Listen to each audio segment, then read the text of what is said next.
यारब ये मसावात का अंदाज़ है कैसा, यारब ये मसावात का अंदाज़ है कैसा, हिस्से में क्यों गरीब के बेचारगी रही।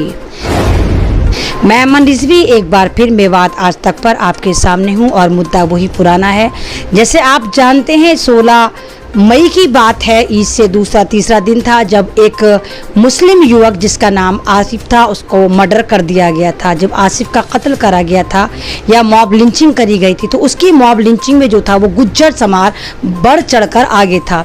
ये गुज्जर समाज वही गुज्जर समाज है जो एक तरह से नफरतें बांटता है और मेवात क्योंकि जहाँ पर मुस्लिम बहुत ज़्यादा तादाद में पाए जाते तो उनको हरेस करने के लिए 45 गुज्जरों की टोली आती है और वो आसिफ को बर्बरता से कत्ल कर देती है। ये पूरा जो एक मर्डर करा गया था ये पूरा प्री प्लान करा गया था। मतलब अगर रंजिश होती बाद में इसको रंजिश का एक नाम देने की कोशिश करी गई। और मैंने खुद मेवात में विजिट करी थी तो मेरे से वहाँ के चेयरमैन की बात हुई, मेवात के जो एक सरपंच हैं उस गाँव के उनसे बात हुई और उन्होंने भी ये कहा कि हाँ ये लड़का बहुत शरीफ था और इसको बेजा कत्ल करा गया है और हम उस वाली बात का खंडन करते हैं और शासन प्रशासन से इस बात को कहते हैं कि वो जल्दी से जल्दी कातिलों को सजा दे।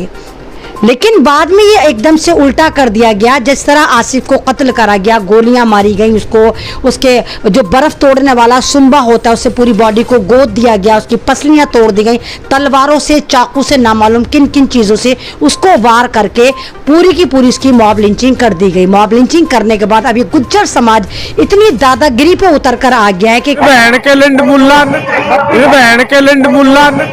इन्होंने 30 मई में एक अपनी पंचायत करी, एक महासभा करी है और ये वही आतंकी ग्रुप है, ये वही आतंकी ग्रुप है, ये तमाम वही खानदान वाले हैं जिन्होंने आसिफ की मॉब लिंचिंग करी थी। इन्होंने महापंचायत में यानी इन कातिलों की टोली ने, ये वही कातिल हैं जिन्होंने आसिफ को मारा था, वहां पर जाकर मुसलमानों को गालियां दी, कटमुल्लो हम तुम्हारे साथ ये कर देंगे, कटमुल्लो हम तुम्हारे घर में घुस घुस के तुम्हें मारेंगे और लो भाई तलवारें ले लेके कटमुल्लो को मारो। वाह, दादागिरी की तो इंतहा नहीं। एक तो आपने मुस्लिम समाज के बंदे की मॉब लिंचिंग कर दी और ऊपर से आप दादागिरी दिखा रहे हैं, आप आतंकवाद मचा रहे हैं। ये लोग वहीं नहीं थमे, इन्होंने अपनी पंचायत में इस्लाम को गालियां दी, कटमुल्ले यानी हम मुसलमानों को गालियां दी और वहां की पुलिस को भी कहा हम तुम्हारे साथ ये कर देंगे, हम पुलिस चौकी फूंक देंगे, हम ये कर देंगे, हम पुलिस स्टेशन में फूकेंगे, जो स्टेशन में फूकेंगे, जो भी होगा करेंगे हिसाब से। मेवात को सभी मेवन को चैलेंज है भाई, ओपन चैलेंज है। तो कौन सा वाला संविधान लगता है यहाँ पर मेवात में, कौन सा वाला संविधान लगता है? यानी बंदा हमारे समाज का जाता है, बंदा एक शरीफ बंदा जाता है जो मेवात का शेर माना जाता है। और इन लोगों की जो दुश्मनी थी आसिफ से वो इसलिए थी क्योंकि एक आसिफ जो था वो अपने गाँव का एक खाता पीता युवक था और वो इन गुज्जरों को लड़कियां छेड़ने नहीं देता था। गुज्जर समाज तो आपको पता है किस तरह का होता है, मैं 100% को नहीं कह रही लेकिन मोस्टली ऐसे होते हैं, ये पूरे आवारा होते हैं, हाथ से निकले हुए होते हैं, कहीं भी किसी भी लड़की को ले जाते हैं, उसका रेप कर देते हैं, बलात्कार कर देते हैं, छेड़ देते हैं और अगर कुछ आवाज उठाने की कोशिश करो तो पूरा गुज्जर समाज एक जगह खड़ा हो जाता है और फिर उस फैमिली को हरेस करता है। सेम वही केस यहाँ पर देखने को मिलता है कि जिस आसिफ को इन्होंने मॉब लिंचिंग करके मार दिया उसका परिवार तो चुप बैठा हुआ है, वो तो शासन प्रशासन से एक इंसाफ की उम्मीद कराए, उल्टा चोर कोतवाल को डांटे। यही तमाम कातिल, यही मॉब लिंचिंग करने वाले बड़े आराम से सभाएं करते फिर रहा है। जैसे आपको याद होगा मनीषा बाल्मीकि में भी ऐसा ही हुआ था, मनीषा बाल्मीकि को जो मारा था, जिस तरह मारा गया था, उन लोगों ने भी इसी तरह सभाएं करी थी और इसी तरह डरावने और धमकियां भरे मैसेज उसके घर फैमिली को दिए थे कि हम तुम्हारे साथ ऐसा कर देंगे, हम तुम्हारे साथ वैसा कर देंगे। तो बिल्कुल सेम यही केस यहाँ पर देखने को मिल रहा है, मेवात में देखने को मिल रहा है कि गुज्जर समाज जो है इस वक्त, मेवात का जो गुज्जर समाज है वो आतंकवाद पे उतरा हुआ है, वो मॉब लिंचिंग पे उतरा हुआ है और ये तमाम वही लोग हैं जो कातिल थे।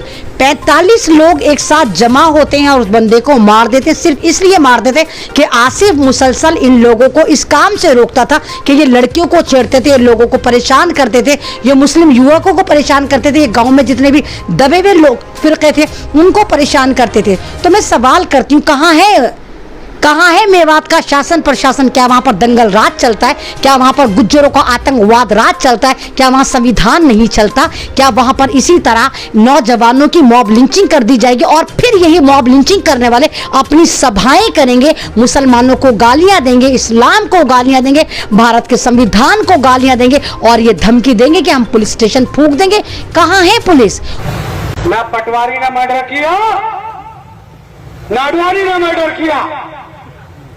अगर उसकी हत्या हुई है तो उसके कर्मों के कारण हत्या हुई है। अभी 6 लोग पकड़े गए, या कहिए कि 6 लोग डर की वजह से थाने में जाकर पहुंच गए कि हमें प्रोटेक्शन दो, कभी हमें मुस्लिम समाज के वो लोग मार दें जिनके बेटे का हमने आसिफ का कत्ल करा है।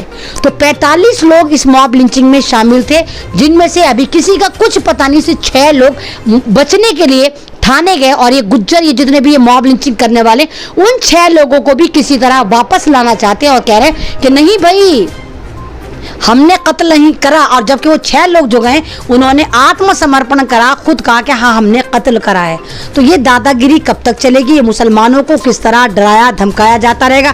मुसलमानों के युवकों की, मुसलमानों के घरों में किस तरह ये मॉब लिंचिंग का आप ड्रामा करते रहेंगे और किस तरह आप मुसलमानों को डराते रहेंगे, धमकाते रहेंगे? पूछता है पूरा भारत। और हम नहीं है दोषी, नहीं है हमारे बच्चे दोषी, ये दोषी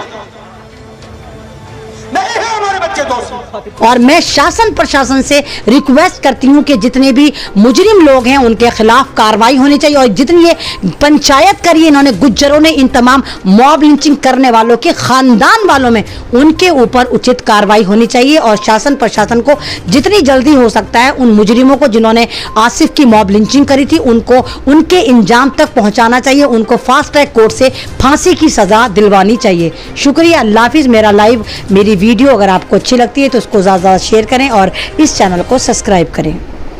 प्यारे दोस्तों, यदि आप हमारी इस वीडियो को फेसबुक पेज पर देख रहे हैं तो हमारे पेज को लाइक कीजिए, शेयर कीजिए। यदि इस वीडियो को यूट्यूब पर देख रहे हैं तो हमारे चैनल को सब्सक्राइब कीजिए और बेल आइकन घंटी को दबा दीजिए। दोस्तों, यदि आपको लगता है कि हम समाज के लिए बेहतर काम कर रहे हैं तो आप हमारे चैनल की मदद कीजिए। तो फिलहाल इतना ही, फिर लेकर हाजिर होंगे देश और दुनिया से जुड़ी ताज़ा तरीन खबरें। तब तक आप बने रहिए सिर्फ और सिर्फ मेवात आज तक के साथ।